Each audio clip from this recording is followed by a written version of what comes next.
Season, the third-year guard is tied in league scoring with Steph Curry at just over 30 points a game. Now, with Ja getting some early MVP buzz, more people are wondering if he should have been drafted ahead of Zion Williamson in the 2019 draft. So, Shannon, we know you've been high on Morant for a while, so would you still take Ja over Zion long-term? Yeah, I told Skip that at the time, and I told Skip my reasons why. Because I felt Zion was predisposed to have a short career, given his size, his explosiveness. Now, Skip, this is his second surgery inside of 3 years on a foot and a knee. And I've been reading that they're concerned about his weight, which I was always concerned about. And I said, this is going to be a problem. I said, if he's a big teenager, big teenagers turn into big adults. That's just the way it is, Skip. I'm sorry. And if you look at it, Ja has already played 50 more games than Zion. Now, he has that foot. There's no timetable. Now, how do we get him back under 300 pounds to get him to play? So, Skip, half the season's going to be gone.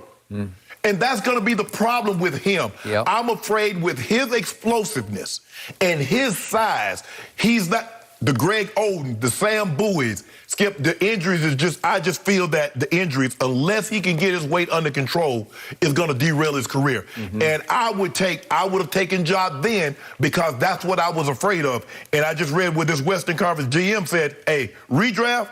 Oh, God, yeah. It wouldn't even be close, just like KD and Oden. So for me, yes, because I know I can trust him.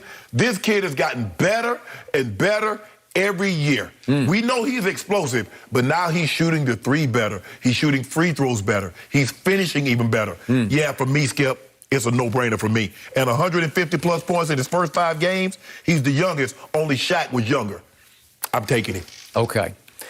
I hear everything you just said, and I want to be very clear on this. I love Ja Morant.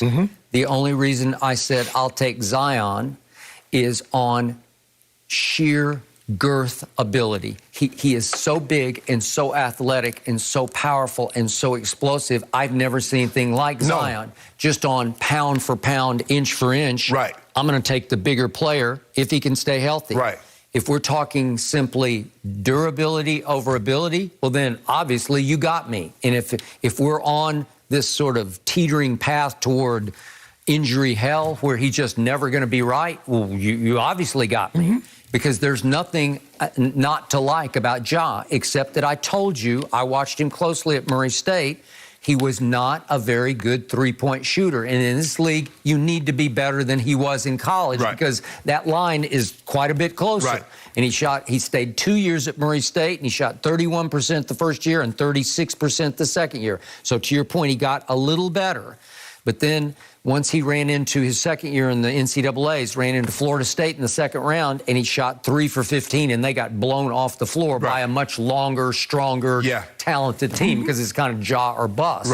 And what do we give Ja? He's listed at 6'3", maybe 6'2". And yet, here's the great irony of Ja's game.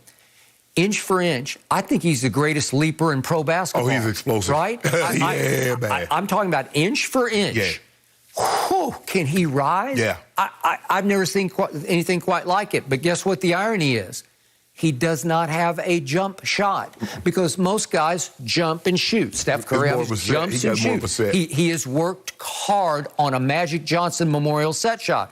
Well, Magic had it at 6'9" because Magic had no jump shot. Well, neither does Ja. But here's the thing. You said he's improved every year, except last year, that's wrong. He did not improve his second year in the NBA because if I look at these numbers, last year from the field, he was 45%. That's horrible. That was his career low. And then from 3 last year in the NBA, playing the whole year, he shot 30% from 3. It won't work. His free throws fell to 73%. For a point guard, that will not work. But sometimes, Skip, it's bigger than numbers. But I believe he improved as a player from year 1 to year 2. But from guess what he did? Year 3. Guess what he did? And I want to congratulate this young man for what he did. He took the offseason and he said, I'm going to get better. Yes. I'm going to figure out a three-point stroke that will work. And he now shoots logo-type threes. Yeah, but he hit one on Draymond last night. They're set shots. Yeah. But I don't care because he's so open from such distance, it works. Yep. And all of a sudden, he's off to the races, right? Look what he's doing now. He's 41% from three. I know it's early, but 13 to 32, that will work. That'll work. And from the free throw line, 84% so far, 27 of 32. That will work. I know he missed the last one against the Lakers. I don't care because he made the first two and he scared the living hell out of the Lakers because they just couldn't deal with him. But Skip, you said the thing. You said durability. Durability and availability. I know it's how often? I got it. I don't believe he's going to spend very much longer than another year or two in New Orleans. But how much longer will a team have him available? Let's talk about what he fell into in New Orleans. Yeah, that was the wrong place to go. Wrong place to go. Okay, gumbo, etouffee. Okay, but beyond that. Want to talk about dysfunction? Yeah. Okay, so he starts off with Alvin Gentry. I'm a big Alvin Gentry fan, but then it goes to Stan Van Gundy. I'm not a fan. Whoa. Well, who made that decision? David Griffin, who's on the hottest seat in basketball right now. But remember, Skip, when he got the job, he was saying LeBron James trying to put a team together that's unsustainable. Boom. You doing all this talking. You realize you got a job because of LeBron James. Okay. Well, put the team together that's sustainable in New Orleans. Build around Zion. Okay. You the guru, David. Okay. Well, the guru just went and got the third coach that Zion has had to suffer through, and it's Willie Green, the assistant from Phoenix. Right. We'll see if that works out. But it's been dysfunctional around him while Ja fell into the perfect situation with Taylor Jenkins, who loves him and he loves Taylor. And now he's the face of the franchise and the leader of the team. So everything is right for Ja and everything has been wrong for Zion. No, Skip. Zion is the face of the Pelicans. He's just not around so you can see his face on the court. Yeah. He's in street clothes. Okay, well, I'm going to hang in and give him one more year, but he could be on the wrong path. He could be on that path right out of the league. You've seen those pictures. I have. He looks like he's 300 plus. Yes. Okay, you can't function that way. No. Okay, what do you want? Ja wanted to improve his three-point shot, and guess what? He did. Right. Good for him. And I think the thing is, Skip, if you think about it now, he had a short because the season came right back up on him. So now you look at Ja and what he's been able to do, and Zion has surgery, so there's no working out. No. There's no, he's rehabbing. Rehabbing, Skip, you can't get no weight off rehabbing. Ja Morant is a baller. Yeah, he a baller. Yeah. All right, guys, we got to move on and talk some more Lake Show. Should Westbrook be coming off the bench for the Lakers? One of LeBron's allies is weighing in. We're going to go there next.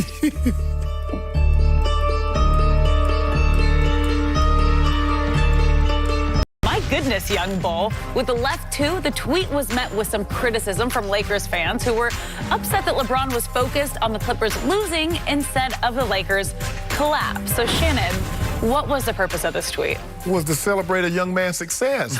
I mean, so LeBron is not supposed to give anybody any credit. And I know Michael Jordan would have never given anybody credit. Because Michael Jordan is the only way to do anything. You know, Michael Jordan, you know what? Kanye West built a sneaker brand and never shot a jump shot. So that Michael Jordan is not the only way to do anything. So let's get that out of the way. Let's just go ahead and clear that out. I wasn't even going to go there. But I did. Okay. Now, the man gives somebody success. Now, had Tom Brady give someone success, oh, look at Tom paying homage. He's so humble. LeBron gives somebody success. Why you giving somebody? Because LeBron is always going. It doesn't matter the sport. We've seen LeBron James tweet, a baseball player does something. Congrats, good job, young fella. Be it at the collegiate level. He's engaged. He loves sports. He loves seeing others do well. Just because I credit with someone with doing well, that doesn't mean I'm taking a shot at someone else. Because in order for you to do well, and this is a sport, you've had to do it at someone else's expense. So why would he take a shot at the Clippers? What if the Clippers have won? The Clippers the only team in the NBA this year that has failed to reach 80 points in a ball game. Why would I take? They ain't got no banners. They ain't got no MVPs. So why am I going to take a shot at them? For what? What have they done to deserve my time? When is it going to be Kawhi Town? It's not. When he comes back? It ain't going to be that. Skip, the thing is, look, it's just that whatever LeBron does is going to be met with criticism on somebody. All LeBron said about the Squid Games is that he didn't say the series sucked. All he says, man, I didn't like the ending. Maybe he wants to see a sequel. Maybe he wants to see.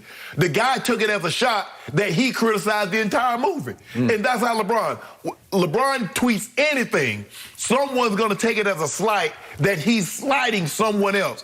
When he's crediting, that was a nice play by Sexton. And he flushed it with his laugh. Give the man credit. You can give credit. We got to stop this, Skip. We got to stop that because we uplift someone else. We're trying to suppress someone else. That's not how it is. LeBron, don't you stop. Keep giving kudos when it's deserved. And let the haters and the people that don't like it, don't follow him. Why you follow him? I've never understood people follow people just to jump on their timeline to say negativity. Why? You done? I'm talking about you. Oh, I was talking about you. I follow nobody. So thank you very much for bringing that up. My turn.